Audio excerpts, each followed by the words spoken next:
que dentro de la UCR había sectores que se resistían al liderazgo de Irigoyen, este logró imponer a su sucesor en el poder, Marcelo Torcuato de Alvear. El 12 de octubre de 1922 se convirtió en el nuevo presidente.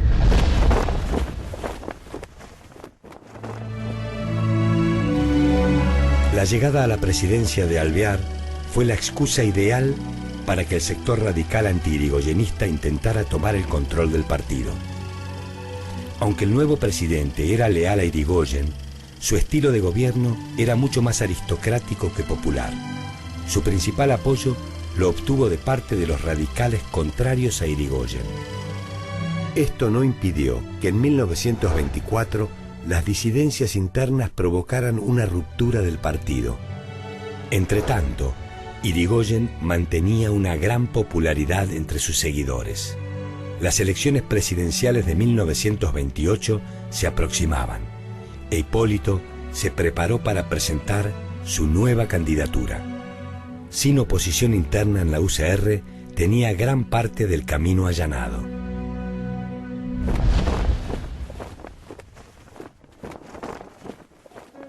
De vuelta en la cima más alta del poder político, Irigoyen recurrió a los mismos mecanismos que en su primer mandato: reparto de cargos en oficinas estatales e intervención federal de toda provincia disidente. Parecía que todo marchaba bien, pero sucedió algo inesperado. En 1929, Estados Unidos sucumbió ante una grave crisis económica. Esta situación repercutió a lo largo del mundo y Argentina no fue la excepción. Irigoyen se vio obligado a recortar los cargos públicos, a la par que el aumento de los precios hizo disminuir el apoyo popular hacia su gobierno. Las intervenciones federales se volvieron en su contra. En Mendoza y en San Juan fueron asesinados políticos de la oposición y todos señalaban al presidente Irigoyen como responsable. Aquel antiguo líder sólido estaba desmoronándose. La prensa, en gran parte conservadora, aprovechó esta debilidad para publicar toda clase de casos de corrupción en los que se vieron involucrados miembros del gobierno. También se burlaban de su forma de vestir y de su lentitud. El diario Crítica se convirtió en el más ácido y violento de todos y lo bautizó como el peludo que vive en la cueva de la calle Brasil. Ataque tras ataque, el respeto a la figura presidencial desaparecía. Lo llamaban santón, poseído, anormal, enfermo delirante. A esta lluvia de ofensas se le sumó un hecho que puso en vilo la vida del presidente. El 24 de diciembre de 1929, mientras Irigoyen se dirigía hacia la Casa de Gobierno, fue interceptado por un hombre que le disparó varias veces. La custodia presidencial acribilló al agresor, Guillermo Marinelli, un italiano de pasado anarquista. Era un síntoma de la situación que se vivía. A la vez, el año 1930 comenzó de la peor manera. En marzo, la UCR fue derrotada en las elecciones de diputados en la capital federal y resultó tercera. La situación política continuó empeorando. Hacia mediados de agosto, las sucesivas marchas, tanto de opositores como de leales al presidente, terminaron con heridos y varios muertos. La delicada salud del presidente lo llevó a tomar una decisión. El 5 de septiembre delegó el cargo en el vicepresidente Enrique Martínez. La primera medida del presidente interino fue decretar el estado de sitio. Fue el chispazo que encendió la pólvora del caos. En la madrugada del 6 de septiembre de 1930, José Félix Uriburu sublevó al colegio militar y en su camino a la Casa de Gobierno casi no encontró oposición. En la insurrección también participaban políticos conservadores y radicales anti-irigoyenistas. Al mismo tiempo, aviones que partieron de la base aérea del Palomar lanzaron volantes impresos en los talleres del diario Crítica que llamaban a la revolución. Irigoyen se encontraba en cama, aunque no fue impedimento para enviar la orden de resistir en las calles. Algunos comités lo hicieron, pero el desorden era inmenso y el vicepresidente se vio obligado a entregar el poder.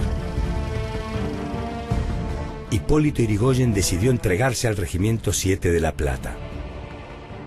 Mientras los civiles golpistas destruían y saqueaban su casa, el expresidente fue trasladado a la isla Martín García. El primer golpe de Estado hacía temblar al país.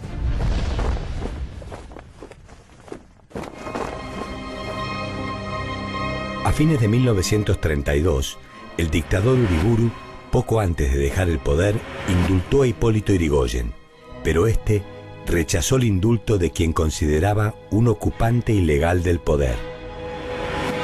Su detención en Martín García, en un sitio húmedo y frío, empeoró su salud. Al desembarcar en Buenos Aires, fue recibido por una gran multitud. En diciembre de 1932, se produjo un atentado en Buenos Aires. El gobierno de facto acusó a Yrigoyen de instigarlo y fue enviado nuevamente a Martín García. La presión familiar y su estado de salud lograron ponerlo en libertad. A pesar de su liberación, los médicos le habían diagnosticado cáncer de laringe. La enfermedad avanzaba inexorablemente. A las 19:20 horas del 3 de julio de 1933, Hipólito Yrigoyen dejó este mundo. Durante 2 días y medio, el pueblo argentino le rindió homenaje hasta que sus restos, trasladados por una multitud nunca antes vista, fueron depositados en el cementerio de la Recoleta.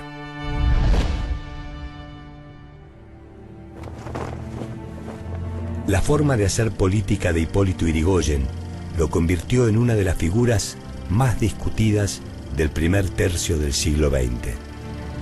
Para sus seguidores era único, leal y sincero, un hombre reservado, de profundos ideales. Para sus detractores, no era más que un ser vil y demagogo. El enigma alrededor de su vida, sumado a su estilo indirecto de relacionarse con las masas, hizo que algunos lo llamaran el hombre del misterio. En sus gestiones de gobierno se preocupó por el bienestar de los trabajadores, pero no dudó en reprimirlos cuando creyó que sus demandas ponían a su gobierno en peligro. Su nombre quedó en la historia como el primer mandatario constitucional que llegó al poder por elecciones limpias y por ser víctima del primer golpe de Estado.